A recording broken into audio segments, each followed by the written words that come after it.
Hi all, it's Ben. I'm bringing you another review. This is going to be a review of Wonder Woman 1984. Now, if you haven't seen the movie yet, there's going to be a lot of spoilers, so I recommend you don't watch this review ever. But if you decide to watch my review for whatever reason, then, feel free to continue. I just want to point out, this really isn't a review so much as it's a bunch of complaints and observations, because I do things like that. So, first of all, why Wonder Woman 1984? Why does it have to take place in 1984? Why not have it take place in the present? 1984 is this weird arbitrary date. I'm sure there was some writer who had this great idea of why it should be 1984, but I couldn't figure it out. And during watching the whole movie, I just noticed there was a lot of weird, wild colors. They really kind of like try to push the heavy visuals of 1984, like the beginning mall scenes and workout clothes that they had in the gym. It was just kind of really weird. Here's one more thing I was wondering. How come Max Lord's son, when he made the wish for his dad's greatness, he didn't, turn into a wish-granting machine just like his dad? Because you saw the whiff of wind that occurred right after he said it, and Max Lord said, "Whoa!" And he touches his thigh. But he didn't get any powers out of that, so I thought that was kind of weird. So Wonder Woman can fly? I know in the comic books they kind of eventually give her the ability to fly and stuff, but she kind of picked it up real quick, like, oh, I guess I can fly now just because some dude told me it's all about wind and air and lift and stuff. So she can fly now? Here's one kind of a weird underlying theme of the whole movie. I felt like it was an okay movie, but I didn't think necessarily it showcased Wonder Woman completely. It could have been a movie with a rock in it, trying to stop some guy that discovered a rock that could I meant Dwayne "The Rock" Johnson discovering this magical wish rock. And it could have been an adventure like that, because although it was a superhero movie, it didn't feel like she was really necessary per se. Some of the action sequences could have been replaced by something else. So instead of her being Wonder Woman going ping, ping, ping, ping, ping, lassoing and stuff, I felt like it could have been anybody else in that role, and it would have been a different movie.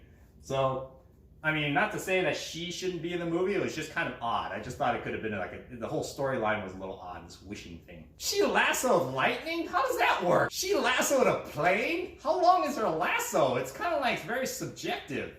During that whole desert scene where they're barreling down, there's two things I noted. One, the kids were like just playing in the street, and you don't see a barreling convoy coming down at you. I mean, I think most kids, especially their age, they look like maybe at least in their young single-digit ages, but not that young that they don't know that a car's there or a whole bunch of things coming down the street. Yet they're playing in the street with the ball, so that doesn't make any sense. There's this weird movie error that I saw. When Chris Pine climbs up onto the tank and he's like stomping on the barrel of the machine gun, the first stomp he's like super strong because he obviously bent the barrel. Then I think they realized what they did wrong, and then Chris Pine probably lightened up his stomp, and then they show how rigid the steel machine gun barrel was. Kind of odd. The ending was, I felt, a little weak, because Wonder Woman's pretty much just reaching out to the world and trying to reach out and touch people's virtue about how they should just set the world back right. But if you're living in like a homeless person shelter and you're just down on your luck, I don't really see why you would ever renounce whatever wish you made, because you're starting from the ground up, And sure, you could say, well, the whole world's going to blow up if I don't renounce my wish, but that's kind of dependent on everybody else who made those wishes kind of renouncing their wish. So if you're kind of already at the bottom, you wouldn't really renounce your wish, because you say like, well, if the world blows up, it's a lot better than living in a van down by the river.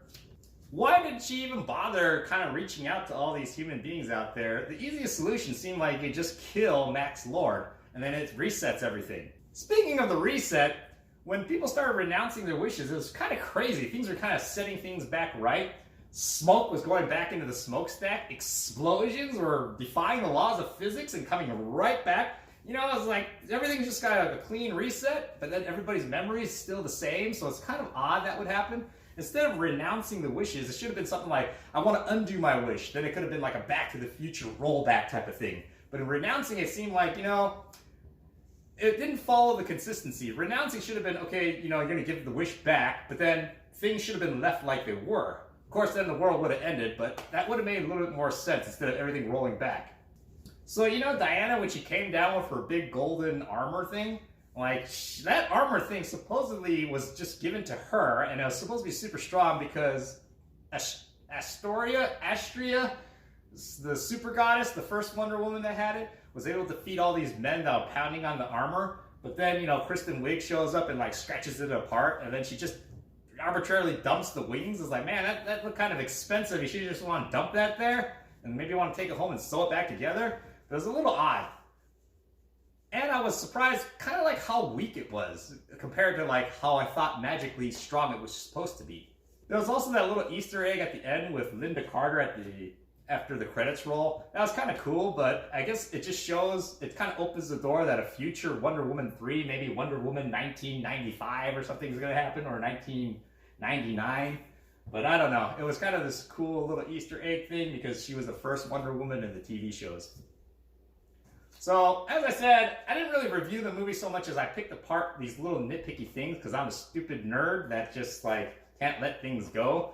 But I'm sure some of these things some of you might have noticed and kind of got annoyed at. But overall, it was an okay movie. You get to see it on HBO Max if you have an HBO Max subscription. So, it was okay. So I would give it an A-okay, like a 3 out of 5 stars. Rewatchability, I don't know if I'd go back and rewatch it again because it doesn't catch me that way. Same thing like an Indiana Jones or Star Wars movie kind of gets you to rewatch it again or something. So anyways, thanks for watching.